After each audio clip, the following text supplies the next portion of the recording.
ജീവധാരയിലേക്ക് സ്വാഗതം.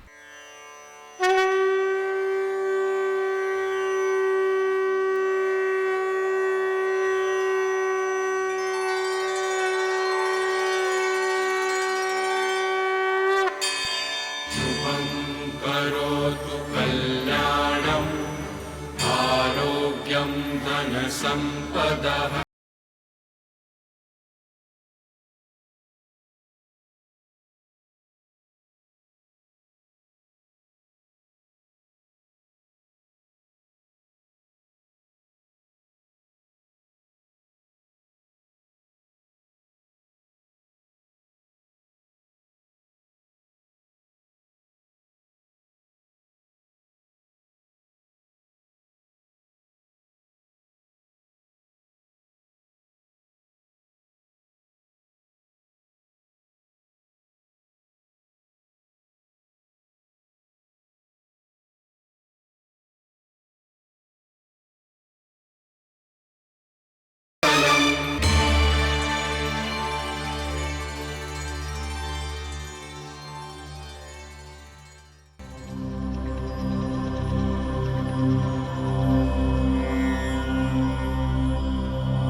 ഇന്നത്തെ നമ്മുടെ വിഷയം മലാശയ സംബന്ധമായ രോഗങ്ങളും അവയുടെ പ്രതിവിധികളുമാണ്.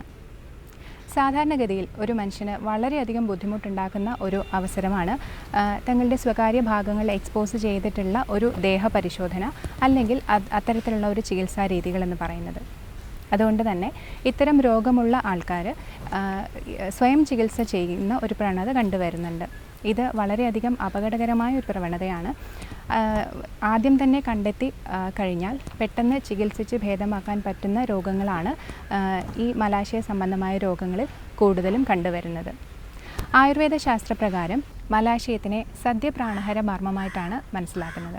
അതായത് ഈ ഒരു ഭാഗത്തേക്ക് ഏൽക്കുന്ന ഏത് തരം മർദ്ദവും മരണകാരണമായേക്കാവുന്നതാണ്.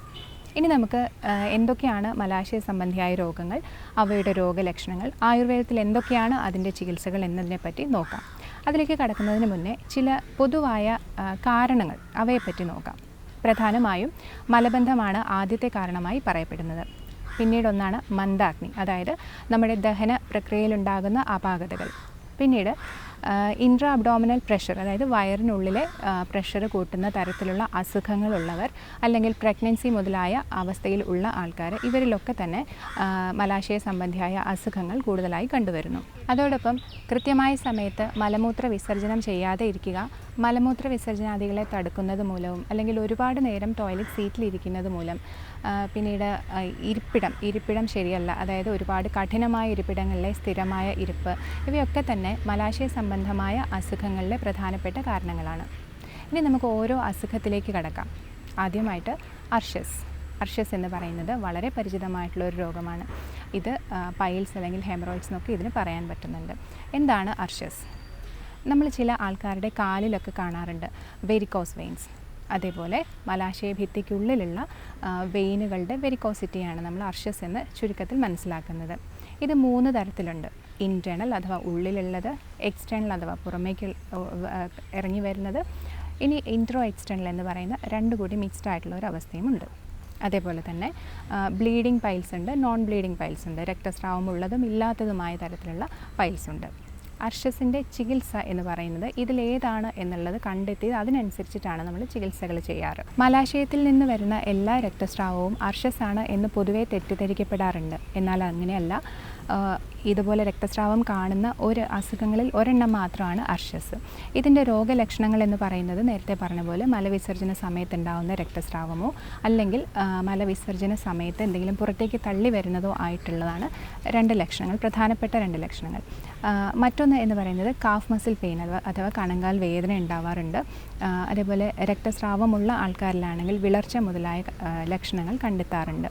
ഇനി ഇതിൻ്റെ ചികിത്സയിലേക്ക് നോക്കുകയാണെങ്കിൽ പ്രധാനമായും 4 തരത്തിലാണ് നമ്മൾ അർഷസിനെ ചികിത്സിക്കുന്നത്. ആദ്യത്തേതാണ് ഔഷധ പ്രയോഗങ്ങൾ.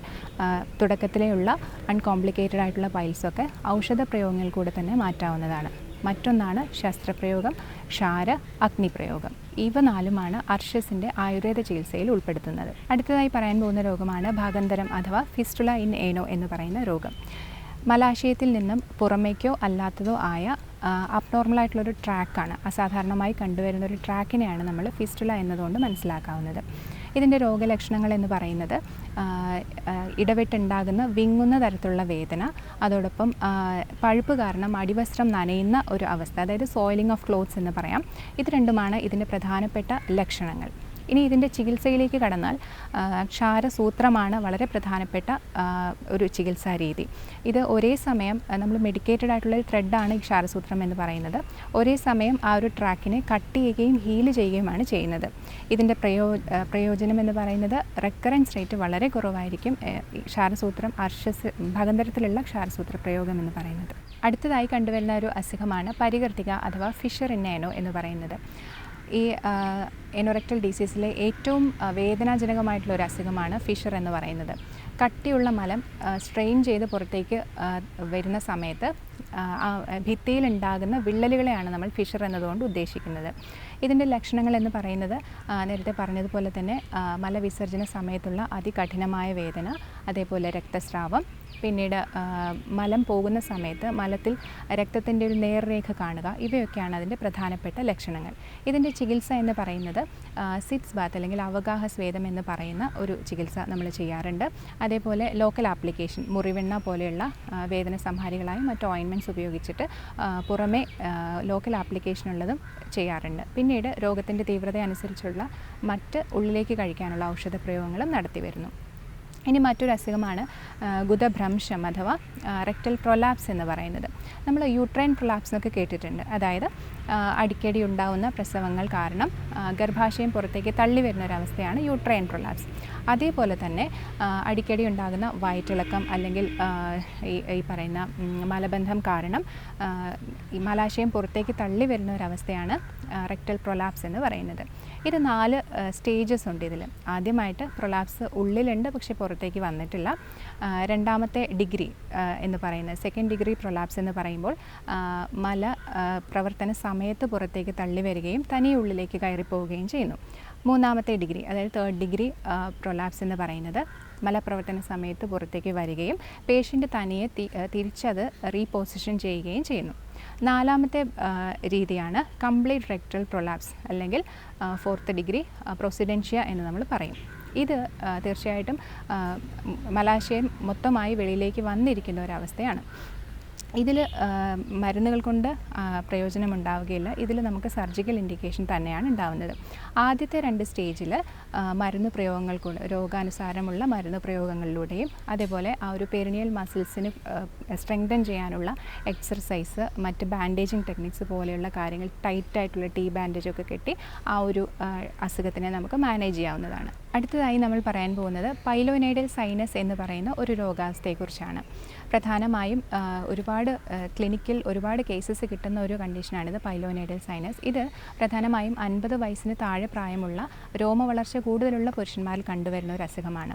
ബട്ടക്സിൻ്റെ ഏരിയയിൽ പുറമേക്ക് തുറക്കുന്നതായ ചെറിയ ഒരു സുഷിരം കാണുകയും അതിനുള്ളിൽ മുടി, വിയർപ്പ്, അതേപോലെ പഴുപ്പൊക്കെ അടിഞ്ഞുകൂടി അടിക്കടി ഇൻഫെക്ഷൻ ഉണ്ടാകുകയും ചെയ്യുന്ന ഒരു രോഗമാണ് പൈലോനൈഡൽ സൈനസ് എന്ന് പറയുന്നത്. രോഗിക്ക് അതികഠിനമായ വേദന ഉണ്ടാവുകയും അതോടൊപ്പം ദുർഗന്ധം ഉണ്ടാവുകയും ചെയ്യുന്നു. ഇതിൽ നമുക്ക് എങ്ങനെയാണ് അതിൻ്റെ ട്രീറ്റ്മെൻറ്റ് എന്ന് ചോദിച്ചാൽ ആദ്യമേ ആ ഒരു സൈനസ് ക്ലിയർ ചെയ്തിട്ട് അതിനുശേഷം അവിടെ എന്തെങ്കിലും മെഡിക്കേറ്റഡ് ആയിട്ടുള്ള പാക്ക് വെക്കുകയാണ് ചെയ്യുക. അതല്ല എങ്കിൽ ക്ഷാരസൂത്ര പ്രയോഗങ്ങൾ ചെയ്യാറുണ്ട്. അതേപോലെ തൈലദാഹം പോലെയുള്ള രോഗത്തിനും രോഗിക്കും അനുസരിച്ചുള്ള ചികിത്സാവിധികളാണ് അനുവർത്തിക്കാറ്. മേൽപ്പറഞ്ഞ രോഗങ്ങളെ കൂടാതെ മറ്റനവധി രോഗങ്ങളും മലാശയ സംബന്ധിയായി കണ്ടുവരുന്നു. അതിൽ പ്രധാനപ്പെട്ടതാണ് ഗുദവിദ്രുതി അല്ലെങ്കിൽ പിടക എന്ന് പറയുന്ന മുഖക്കുരുവിന് സമാനമായ പരുക്കൾ ഗുദപ്രദേശത്തുണ്ടാവുന്നത്. ഇത് കൃത്യമായ സമയത്ത് ചികിത്സിച്ചില്ല എങ്കിൽ അത് പിന്നീട് ഭാഗന്തരം പോലെയുള്ള അസുഖങ്ങളിലേക്ക് നയിക്കുന്നു. മറ്റൊന്നാണ് പ്രോക്ടാൾജിയ ഫ്യൂഗാറ്റ്സ് എന്ന് പറയുന്ന പെട്ടെന്നുണ്ടാവുന്ന ഒരുതരം ക്യാച്ചിങ് പെയിൻ, ഏനൽ ഏരിയയിൽ ഉണ്ടാവുന്ന ഒരുതരം ക്യാച്ചിങ് പെയിനാണ് ഇത്. ഇനി മറ്റൊന്നാണ് ഏനൽ ഇൻകോണ്ടിനൻസ് അഥവാ മലമൂത്ര വിസർജനങ്ങൾ പിടിച്ചു നിർത്താൻ സാധിക്കാതെ അല്ലെങ്കിൽ ചുമയ്ക്കുമ്പോഴും തുമ്മുമ്പോഴും ഒക്കെ വിസർജിച്ച് പോകുന്ന ഒരവസ്ഥയാണ് ഈ പറയുന്ന ഏനൽ ഇൻകോണ്ടിനൻസ് എന്ന് പറയുന്നത്. മറ്റൊന്നാണ് ശരിയായ വ്യക്തി ശുചിത്വം ഇല്ലാത്തത് കാരണം, പ്രോപ്പർ ഹൈജീൻ നോക്കാത്തത് കാരണം ഉണ്ടാകുന്ന ചൊറിച്ചിൽ. ഇനി നമുക്ക് എന്തൊക്കെയാണ് പ്രതിരോധ നടപടികൾ അഥവാ മലാശയ സംബന്ധിയായ രോഗങ്ങളിൽ പ്രതിരോധിക്കാൻ എന്തൊക്കെ ചെയ്യാമെന്ന് നോക്കാം. കാരണം പറഞ്ഞപ്പോൾ നമ്മൾ കണ്ടതാണ് കോൺസ്റ്റിപ്പേഷൻ അഥവാ മലബന്ധമാണ് ഏറ്റവും പ്രധാനപ്പെട്ട ഒരു കാരണം. അതുകൊണ്ട് തന്നെ മലബന്ധം ഉണ്ടാക്കുന്ന എല്ലാ കാരണങ്ങളിൽ നിന്നും നമ്മൾ ഒഴിവായി നിൽക്കേണ്ടത് അത്യാവശ്യമാണ്. അതിനോടൊപ്പം തന്നെ ധാരാളം വെള്ളം കുടിക്കുക, പച്ചക്കറികളും പഴവർഗ്ഗങ്ങളും ധാരാളം ആഹാരത്തിൽ ഉൾപ്പെടുത്തുക. അതേപോലെ നോൺ വെജിറ്റേറിയൻ ഫുഡ്സിൻ്റെ തീർച്ചയായിട്ടും ഒഴിവാക്കേണ്ടതാണ് ഇത്തരത്തിലുള്ള രോഗം ഉള്ളവർ. പിന്നീട് ഫുഡിൻ്റെ കാര്യത്തിലേക്ക് വന്നാൽ ഫൈബർ റിച്ച് ആയിട്ടുള്ള അല്ലെങ്കിൽ നാരുകൾ അടങ്ങിയ ആഹാരം ധാരാളമായി കഴിക്കുക. ഈ നാരുകൾ അടങ്ങിയ ഭക്ഷണം കഴിക്കുന്ന സമയത്ത് വായ മുതൽ മലാശയം വരെയുള്ള ഭാഗങ്ങൾ ക്ലിയർ ചെയ്തു പോവുകയാണ് ചെയ്യുന്നത്. അതുകൊണ്ട് തന്നെ ഇത്തരത്തിലുള്ള ആഹാരം കഴിക്കുമ്പോൾ മലബന്ധം ഉണ്ടാവാതെ ഇരിക്കുകയും തന്മൂലം ഇത്തരത്തിലുള്ള അസുഖങ്ങളിൽ നിന്ന് ഒഴിവായി നിൽക്കുകയും ചെയ്യുന്നു. ഇതോടൊപ്പം തന്നെ ചായ, കാപ്പി, മറ്റ് ബേക്കറി പലഹാരങ്ങൾ ഇവയൊക്കെ തീർത്തും ഒഴിവാക്കുന്നത് തന്നെയാണ് ഇത്തരത്തിലുള്ള രോഗത്തിൽ വളരെ നല്ലത്. ഇനി വീട്ടിൽ തന്നെ ചെയ്യാൻ പറ്റുന്ന കുറച്ച് കാര്യങ്ങൾ സൂചിപ്പിക്കാം. അതിൽ ആദ്യത്തേതാണ് നമ്മൾ ഫിഷറിൻ്റെ ട്രീറ്റ്മെൻറ്റിൽ പറഞ്ഞപ്പോൾ 6 ബാത്ത് അതായത് അവഗാഹ സ്വേദം എന്ന് പറഞ്ഞിരുന്നു. അതെങ്ങനെയാണ് ചെയ്യുന്നതെന്ന് നോക്കാം. അതിന് വേണ്ടിയിട്ട് ആദ്യം വേണ്ടുന്ന ഒരു ബേസിനാണ്. ഒരാൾക്ക് ഇറങ്ങിയിരിക്കാൻ സാധിക്കുന്ന അളവിനുള്ള ഒരു ബേസിൻ വാങ്ങിക്കുക. അതിൽ വേദനാ സംഹാരികളായിട്ടുള്ള ആയുർവേദ മരുന്ന് പൊടികൾ കിട്ടും. അതിട്ട് തിളപ്പിച്ചതിന് ശേഷം അതിലേക്ക് ഇറങ്ങിയിരിക്കുക. ഇനി ഇത്തരത്തിലുള്ള പൊടികൾ അവൈലബിൾ അല്ല എന്നുണ്ടെങ്കിൽ ഉപ്പ്, മഞ്ഞൾപ്പൊടി, വേപ്പില ഇവ ഇട്ട് തിളപ്പിച്ചതിന് ശേഷം ആ വെള്ളത്തിൽ സഹിക്കാവുന്ന ചൂടോടെ ഇറങ്ങിയിരിക്കുന്നത് ഇത്തരത്തിലുള്ള വേദനകളെ കുറയ്ക്കാൻ സഹായിക്കുന്നതാണ്. അതോടൊപ്പം തന്നെ മുറിവെണ്ണ വളരെ വിശേഷമായിട്ടുള്ളൊരു ഔഷധമാണ് ഇത്തരത്തിലുള്ള അസുഖങ്ങൾക്ക് വേണ്ടിയിട്ട്. അത് പുറമെ പുരട്ടുന്നത് നല്ലതാണ്. അതേപോലെ ഫിഷറിൽ വരുന്ന പുകച്ചിൽ മാറ്റാൻ വേണ്ടിയിട്ട് ശതധൗതഘൃതം എന്ന് പറയുന്ന ഒരു മെഡിക്കേറ്റഡ് നെയ്യാണ്. അത് നമ്മൾ പുറമെ പുരട്ടാൻ ഉപയോഗിക്കാറുണ്ട്. ഇനി മറ്റ് ചില ഔഷധ പ്രയോഗങ്ങളെന്ന് പറയുന്നത് ധൂപനം അഥവാ പുകയ്ക്കുകയാണ്. അവിടെ വെളുത്തുള്ളിയുടെ തൊലി, അതേപോലെ കടുക്, നെയ്യ്, ഇന്ദുപ്പ് ഇവയൊക്കെ കൊണ്ട് പുകച്ചിട്ട് ഒരു ചെറിയ പേപ്പർ റോൾ ചെയ്ത് ആ ഒരു പുക ആ ഭാഗത്തേക്ക് അടിക്കുന്ന മാതിരി ധൂപനം ചെയ്യിപ്പിക്കുന്നത് ഇത്തരത്തിലുള്ള ഇൻഫെക്ഷൻസ് കുറയ്ക്കാനും വേദന കുറയ്ക്കാനും വളരെ നല്ലതാണ്. ഇത്തരം രോഗമുള്ള ആൾക്കാർ കഴിക്കേണ്ടതായ 2 ഭക്ഷണ രീതികളെക്കുറിച്ച് കൂടി ഓർമ്മിപ്പിച്ചു കൊള്ളട്ടെ. അതിൽ ആദ്യത്തേതാണ് ചേന പുഴുങ്ങിയത്. ആഴ്ചയിൽ 2 ദിവസമെങ്കിലും രാത്രിയിലത്തെ അത്താഴമായി ചേന പുഴുങ്ങിയത് കഴിക്കുന്നത് ഇത്തരത്തിലുള്ള രോഗത്തെ തടയാനും ഇനി അഥവാ ഉണ്ടെങ്കിൽ അതിനെ വേദന കൂടാതെ മാറ്റിയെടുക്കുന്നതിനും സഹായിക്കുന്നു.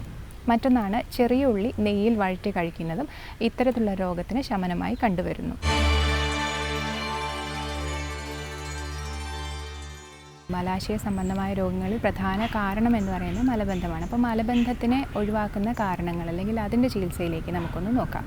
പ്രധാനമായും നേരത്തെ പറഞ്ഞ പോലുള്ള ഡയറ്റ് മോഡിഫിക്കേഷൻസ് ഒക്കെ ചെയ്ത് നോക്കുക. അതിനുശേഷവും ഈ പറയുന്ന മലബന്ധം നിൽക്കുകയാണെങ്കിൽ എല്ലാ ദിവസവും രാത്രി കിടക്കുന്നതിന് മുമ്പായി 1 ടീസ്പൂൺ ത്രിഫലപ്പൊടി 1/2 ഗ്ലാസ് ചൂടുവെള്ളത്തിൽ ചാലിച്ച് കഴിച്ചിട്ട് കിടക്കുന്നത് രാവിലെ ഒരു ലാക്സേറ്റീവ് എഫക്റ്റ്, അതായത് മലബന്ധമില്ലാതെ സാധാരണഗതിയിൽ മലം അഴിഞ്ഞു പോകുന്നതിന് സഹായിക്കുന്നു. ഇനി ഇതല്ലാതെ അവിപ്പത്തി ചൂർണവും തേനും ചൂടുവെള്ളവും ചേർത്ത് കഴിക്കുന്നത് നല്ലതാണ്. ചെറിയ പ്രായത്തിലുള്ള കുഞ്ഞുങ്ങളിൽ, അതായത് ഒരു 1 വയസ്സിന് താഴെ പ്രായമുള്ള കുഞ്ഞുങ്ങളിൽ ഇത്തരത്തിലുള്ള മലബന്ധം സ്ഥിരമായി നമ്മൾ കാണാറുണ്ട്. അതൊരു 5 ദിവസം വരെ ആണെങ്കിൽ സാരമില്ല. കാരണം അവരുടെ ഗട്ട് ഡെവലപ്പ് ചെയ്യുന്നതിൻ്റെ ഭാഗമായിട്ട് അടിക്കടി മലബന്ധം അല്ലെങ്കിൽ വയറിളക്കമൊക്കെ കണ്ടുവരുന്നുണ്ട്. 5 ദിവസത്തിന് ശേഷവും ഇതുപോലെ മലം പോയില്ല എന്നുണ്ടെങ്കിൽ മാത്രം അതിൽ കെയർ ചെയ്യേണ്ടതാണ്. ചെറിയ കുഞ്ഞുങ്ങളിൽ നമ്മൾ ഉണക്കമുന്തിരി വെള്ളത്തിലിട്ട് അതിൻ്റെ നീര് പിഴിഞ്ഞു കൊടുത്താൽ തന്നെ പോകുന്നതാണ്. അല്ലെങ്കിൽ റെക്ടൽ സപ്പോസിറ്ററീസ് ഒക്കെ അവൈലബിൾ ആണ്. അത് വയ്ക്കുന്ന സമയത്ത് തന്നെ മലം പോകുന്നതായി കണ്ടുവരുന്നുണ്ട്. ഇനി ഇതുകൂടാതെ മറ്റ് ഔഷധ പ്രയോഗങ്ങൾ എന്ന് പറഞ്ഞാൽ സാധാരണഗതിയിൽ കൊടുക്കുന്ന കഷായ യോഗങ്ങൾ ചിരുവില്ലാതി കഷായം, ദുസ്പർശകാദി കഷായം, മറ്റ് ഗന്ധർവഹസ്താദി കഷായം. ഇനി ഈ ആർഷ്യസ് പോലെയുള്ള രോഗങ്ങളോടനുബന്ധിച്ച് ഒരുപാട് രക്തസ്രാവം ഉണ്ടായതിനു ശേഷം അനീമിയ പോലെയുള്ള അസുഖങ്ങൾ, അതായത് വിളർച്ച പോലെയുള്ള അസുഖങ്ങൾ ഉണ്ടായാൽ അതിനനുസരിച്ചുള്ള ചികിത്സാവിധികളാണ് നമ്മൾ ചെയ്യുന്നത്. ഇത്തരക്കാരിൽ നമ്മൾ ദ്രാക്ഷാരിഷ്ടം പോലെയുള്ള മറ്റ് രക്തം വീഴുന്ന തരത്തിലുള്ള മറ്റ് ഔഷധ പ്രയോഗങ്ങളാണ് കൊടുക്കാറ്. ഇനി ഈ പൊതുവേ ഈ അസുഖങ്ങളൊക്കെ കണ്ടുവരുന്ന ആൾക്കാർ ശരീരം മെലിഞ്ഞിരിക്കുന്ന ഒരവസ്ഥ കണ്ടുവരാറുണ്ട്. അത്തരം ശരീരം മെലിഞ്ഞിരിക്കുന്ന അവസ്ഥയിൽ നമുക്ക് അശ്വഗന്ധാരിഷ്ടം പോലെയുള്ള ശരീരത്തിനെ തടിപ്പിക്കുന്നതായിട്ടുള്ള ഔഷധ പ്രയോഗങ്ങൾ കൊടുക്കാവുന്നതാണ്. ഇനി നമുക്ക് മലാശയ സംബന്ധിയായ രോഗങ്ങളിൽ വളരെ പ്രധാനപ്പെട്ട ഭാഗന്തരം എന്ന അസുഖത്തിന് ആയുർവേദ ചികിത്സയിൽ ചെയ്യുന്ന ക്ഷാരസൂത്രം എന്ന ഒരു മെഡിക്കേറ്റഡ് ത്രെഡ് തെറാപ്പിയാണ്.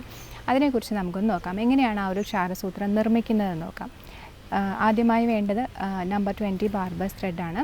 അത് 21 ദിവസത്തെ കോട്ടിങ്ങിലൂടെ നമ്മൾ നിർമ്മിച്ചെടുക്കുന്ന ഒരു മെഡിക്കേറ്റഡ് ത്രെഡാണ് ക്ഷാരസൂത്രം എന്ന് പറയുന്നത്. ഇതിൽ 11, 7, 3 എന്നിങ്ങനെയുള്ള കോട്ടിങ്ങാണ് കൊടുക്കുന്നത്.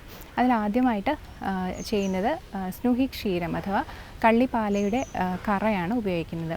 അതിനുശേഷം ക്ഷാരം, അതായത് എന്തെങ്കിലും തരത്തിലുള്ള മെഡിക്കേറ്റഡ് ആയിട്ടുള്ള ക്ഷാരം, അത് പ്രധാനമായിട്ടും അപാമാർഗ ക്ഷാരമാണ് നമ്മൾ കൂടുതലും ഉപയോഗിക്കുന്നത്. അതിനുശേഷം ഹരിദ്രാചൂർണം അല്ലെങ്കിൽ മഞ്ഞൾപ്പൊടിയാണ് ലാസ്റ്റിലത്തെ 3 ദിവസം ഉപയോഗിക്കുന്നത്. ഇങ്ങനെ പ്രിപ്പയർ ചെയ്ത് സീൽ ചെയ്ത് എയർ ടൈറ്റ് ആയിട്ടുള്ള കണ്ടെയ്നറിൽ സൂക്ഷിച്ച് വെച്ചിരിക്കുന്ന ക്ഷാരസൂത്രങ്ങൾ ഇത്തരത്തിലുള്ള രോഗികൾ വരുമ്പോൾ അവരെ പരിശോധിച്ചതിന് ശേഷം ക്ഷാരസൂത്രം കെട്ടുന്നതിന് വേണ്ടിയിട്ട് ഉപയോഗിക്കാറുണ്ട്. ഈ ക്ഷാരസൂത്രം ടെക്നിക്കിൻ്റെ പ്രത്യേകത എന്ന് പറയുന്നത് റെക്കറൻസ് റേറ്റ് തീരെ ഇല്ലാത്ത അല്ലെങ്കിൽ വളരെ കുറവായിട്ടുള്ള ഒരു ടെക്നിക്കാണ് ക്ഷാരസൂത്രം എന്ന് പറയുന്നത്. ഇന്നത്തെ ജീവധാരയിൽ നമ്മൾ കണ്ടത് മലാശയ സംബന്ധിയായ രോഗങ്ങളെക്കുറിച്ചും അവയുടെ ചികിത്സയെക്കുറിച്ചുമാണ്.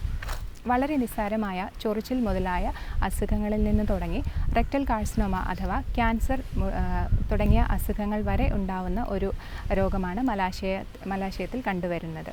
പൊതുവേ ആൾക്കാർക്ക് മലാശയജന്യമായ എന്തെങ്കിലും അസുഖങ്ങളുണ്ടെങ്കിൽ പുറത്തു പറയാനുള്ള ഒരു മടി അല്ലെങ്കിൽ ഒരു നാണക്കേടൊക്കെ കണ്ടുവരുന്നുണ്ട്. ഇതിൻ്റെ ഒരു ആവശ്യവുമില്ല. തീർച്ചയായിട്ടും എങ്ങനെയാണോ നമ്മൾ ഉറങ്ങുന്നത് അല്ലെങ്കിൽ എങ്ങനെയാണോ നമ്മൾക്ക് വിശപ്പുണ്ടാവുന്നത്, ആഹാരം കഴിക്കുന്നത്, അതേപോലെ സ്വാഭാവികമായൊരു ശാരീരിക പ്രക്രിയ മാത്രമാണ് മലവിസർജനവും. അതുകൊണ്ട് തന്നെ ഇത്തരത്തിലുള്ള എന്തെങ്കിലും ബുദ്ധിമുട്ടുണ്ടായാൽ തീർച്ചയായിട്ടും സമയം കളയാതെ മറ്റ് രീതികൾ അവലംബിക്കാതെ ഡോക്ടറെ കണ്ട് തക്കതായ ചികിത്സ നേടേണ്ടത് അത്യാവശ്യം തന്നെയാണ്.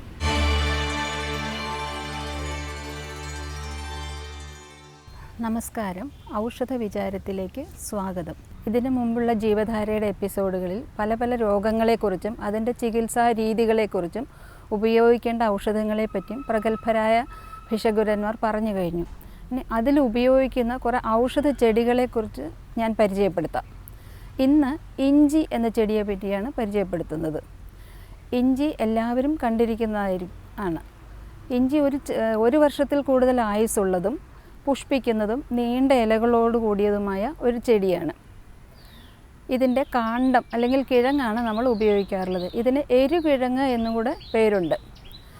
ആഹാരമായിട്ട് ഉപയോഗിക്കുമ്പോൾ നിത്യജീവിതത്തിൽ നമ്മൾ ഇഞ്ചി കറി ഉപയോഗിക്കാറുണ്ട്. ഇഞ്ചി ചതച്ചിട്ട് കറിവേപ്പിലയും ചേർത്ത് മോര് കാച്ചി കഴിക്കാറുണ്ട്. ആഹാരത്തിൽ അതെങ്ങനെ ഉപയോഗിക്കണം എന്ന് പ്രത്യേകിച്ച് പറയേണ്ട കാര്യമില്ല. ഒരു രോഗത്തിൻ്റെ ശമനത്തിന് വേണ്ടി നമ്മൾ ഉപയോഗിക്കുമ്പോഴാണ് അത് ഔഷധമായിട്ട് മാറുന്നത്. അതായത് ഏത് ചെടിയും ഒരു പ്രത്യേക ഉദ്ദേശത്തോടെ പ്രത്യേക അളവിൽ കൊടുക്കുമ്പോൾ രോഗം മാറുന്നതിന് ഔഷധം പറയുക. അങ്ങനെ ഇഞ്ചിയും ഒരു ഔഷധമായിട്ട് നമുക്ക് ഉപയോഗിക്കാവുന്നതാണ്. ഇഞ്ചി നീര് തേൻ ചേർത്ത് കഴിക്കുന്നത് ചുമയ്ക്ക് വളരെ പ്രധാനപ്പെട്ട ഒരു ഔഷധമാണ്. സാധാരണ ഗർഭിണികളിൽ കാണുന്ന ഛർദിക്ക് ഇഞ്ചിനീരും ഇന്ദുപ്പും തേനും ചേർത്ത് കൊടുക്കുന്നത് വളരെ വിശിഷ്ടമാണ്. കാരണം അലോപ്പതി ഡ്രഗിന് വളരെ സൈഡ് ഇഫക്ട്സ് ഉള്ളതിൽ നമുക്ക് ധൈര്യമായിട്ട് കൊടുക്കാവുന്ന ഒരു മരുന്നാണ് ഈ ഇഞ്ചിനീര് ചേർത്തുള്ളത്. ഏത് തരം ഛർദിയിലും, അതായത് യാത്രയ്ക്കൊക്കെ പോകുമ്പോൾ പലർക്കും ഛർദിയുടെ ലക്ഷണങ്ങൾ കാണാറുണ്ട്. അവർക്കും ഇത് വളരെ പ്രയോജനമുള്ളതാണ്. ഇഞ്ചി ഉണക്കി ചുക്കാക്കി വെച്ചും നമുക്കതിനെ പ്രയോജനപ്പെടുത്താം. ചുക്കും പൊടിച്ച് ശർക്കരയും ചേർത്ത് നമ്മൾ ചുമയുള്ള സമയത്ത് കൊടുക്കാറുണ്ട്. ഔഷധമായിട്ട് ഉപയോഗിക്കുമ്പോൾ പ്രധാനമായും അതിനകത്തുള്ള ഇൻഗ്രീഡിയൻസ് എന്തൊക്കെയാണെന്ന് നമ്മൾ നോക്കാറുണ്ട്. പലതരം ജീവകങ്ങളും കാൽഷ്യം, ഫോസ്ഫറസ്, പൊട്ടാഷ്യം തുടങ്ങിയുള്ള മൂലകങ്ങളും സിഞ്ചിബെറിൻ, ഷിഗോൾ, ജിഞ്ചറോൾ എന്നിങ്ങനെ കുറേ കെമിക്കൽ കോൺസ്റ്റുവൻസും അതിലുണ്ട്. ഇതെല്ലാം ചികിത്സയ്ക്ക് ഇപ്പോഴുള്ള റിസർച്ച് ഏരിയകളിൽ വളരെ പ്രധാനപ്പെട്ട സാധനങ്ങളാണ്. ക്യാൻസറിൻ്റെ റിസർച്ചിൽ ഇഞ്ചിയുടെ ഒരു ആവശ്യം എന്താണെന്ന് ഒരുപാട് റിസർച്ച് നടക്കുന്നുണ്ട് ഇപ്പോൾ. നമ്മൾ അഷ്ടാംഗ ഹൃദയത്തിൽ അല്ലെങ്കിൽ ആയുർവേദ രീതിയിൽ പറയുകയാണെങ്കിൽ ഇഞ്ചി കഴിക്കുമ്പോൾ എരിവ് രസമാണെങ്കിൽ അതിൻ്റെ പാകം കഴിയുമ്പോൾ അത് മധുരരസമായിട്ടാണ് പറയുന്നത്. അപ്പോൾ ഇഞ്ചി കഴിക്കുമ്പോൾ ബുദ്ധിമുട്ടുണ്ടെങ്കിലും പിന്നീട് അത് ശരീരത്തിന് വളരെ പ്രയോജനം ചെയ്യുന്ന ഒരു ദ്രവ്യമാണ്. കൊളസ്ട്രോൾ കൂടിയിരിക്കുന്ന സമയത്ത് ഇഞ്ചിയിട്ട് വെള്ളം തിളപ്പിച്ച് കുടിക്കുന്നത് വളരെ പ്രയോജനം ചെയ്യുന്നതാണ്. ലിപ്പിഡിൻ്റെ ലെവൽ കറക്റ്റ് ചെയ്യാനും ഇത് സഹായിക്കുന്നതാണ്. അപ്പോൾ ഇഞ്ചി നമ്മൾ വീട്ടിൽ വളർത്തുകയാണെങ്കിൽ നമുക്ക് പല പ്രയോജനങ്ങളുണ്ട്. അത് വ്യാവസായിക അടിസ്ഥാനത്തിൽ കൃഷി ചെയ്യണമെന്നില്ല. ഒരു ചട്ടിയിൽ ഒരു ഇഞ്ചി തൈ നട്ടാലും മതി. ഇഞ്ചിയാണെങ്കിൽ മാർക്കറ്റിൽ ഇപ്പോൾ കിലോ 80 രൂപയുണ്ട്. അത് ഉണക്കിയാൽ 320 രൂപയോളം ഉണ്ട്. വീണ്ടും അതിൻ്റെ എസൻസ് എടുത്ത് നമ്മൾ കൊടുക്കുകയാണെങ്കിൽ വീണ്ടും വില വർദ്ധിക്കും. അപ്പോൾ ഇതെല്ലാം മായം ചേർക്കാതെ നമുക്ക് തന്നെ ഉണ്ടാക്കാൻ പറ്റുക എന്ന് പറയുന്നത് ഒരു നല്ല കാര്യമാണ്. ഇഞ്ചി ഒരു ചട്ടിയിൽ നട്ടാലും ഇപ്പോൾ ഇഷ്ടംപോലെ ഫൈബർ സാധനങ്ങൾ മേടിക്കാൻ കിട്ടും. അങ്ങനെയുള്ള ഒരു പാത്രത്തിൽ ചകിരിച്ചോറ് നിറച്ച് അതിൻ്റെ മുഖത്ത് മണ്ണും ചാണകവും ഇട്ട് മിക്സ് ചെയ്ത് അതിലൊരു ഇഞ്ചി കഷ്ണം നട്ടാൽ പ്രത്യേകിച്ച് വലിയ പരിചരണമൊന്നും കൂടാതെ നമുക്ക് വളർത്തിയെടുക്കാവുന്നതാണ്. ഒരു 3-4 മാസത്തിനുള്ളിൽ അതിൽ നിന്നും നമുക്ക് കാന്തം എടുക്കുകയും ഉപയോഗിക്കുകയും ചെയ്യാം. അധികം വരുന്ന ഇഞ്ചി ഉണക്കി സൂക്ഷിച്ചാൽ ചുക്കായിട്ടും പല മരുന്നുകളിലും ചേർക്കാം. ആയുർവേദത്തിലാണെങ്കിൽ ചുക്കില്ലാത്ത കഷായമില്ല എന്ന് തന്നെ പറയാറുണ്ട്. മിക്കവാറും എല്ലാ മരുന്നുകളിലും ചുക്ക് ചേരുന്നുണ്ട്. ഈ ചുക്കിൻ്റെ ഒരു പ്രത്യേകത ഡൈജസ്റ്റീവ് ഡിസീസസിൽ, അതായത് കോളിക് പെയിൻ, വയറ്റ് വേദന, ഛർദി അങ്ങനെയുള്ള എല്ലാത്തിലും ദീപനമായിട്ട് കൊടുക്കാവുന്ന ഒരു ഇഞ്ചിയാണ്. പിന്നെ പലതിലും അൾസറേറ്റീവ് കൊളൈറ്റിസ് എന്ന് വരെ പറയുന്ന രോഗങ്ങളിൽ, വയറുവേദന, തീവ്രമായ വയറുവേദന, എന്ത് കഴിച്ചാലും വയറുവേദന, അങ്ങനെയുള്ള അവസ്ഥയിൽ നമുക്ക് പാൽക്കഞ്ഞി വെച്ച് കൊടുക്കാം. അപ്പോൾ ഒരു പിടി അരി, കുറച്ച് എള്ള്, ശർക്കര, ഇഞ്ചി നീര് ഇത് ചേർത്ത് നല്ലോണം വേവിച്ച് അതിനകത്ത് പാല് ചേർത്ത് കഞ്ഞിയായിട്ട് കൊടുക്കാം. അത് സ്ഥിരമായിട്ട് ഉപയോഗിക്കുന്നത് ഇങ്ങനെയുള്ള രോഗികൾക്ക് വളരെ പ്രധാനപ്പെട്ടതാണ്. സ്വന്തമായി കുറച്ച് വസ്തു ഉള്ളവർക്കാണെങ്കിൽ ഇഞ്ചി കൃഷി ചെയ്യാവുന്നതാണ്. വ്യാവസായിക അടിസ്ഥാനത്തിൽ നമുക്ക് ഇഞ്ചി ചെയ്യാം. വലിയ പരിപാലനമൊന്നും ഇതിന് വേണ്ടി വരുന്നില്ല. ഇഞ്ചി കർഷകരോട് ചോദിച്ചാൽ അറിയാം, കാർത്തിക ഞാറ്റുവേലയ്ക്കാണ് ഇഞ്ചി നടുന്നത്.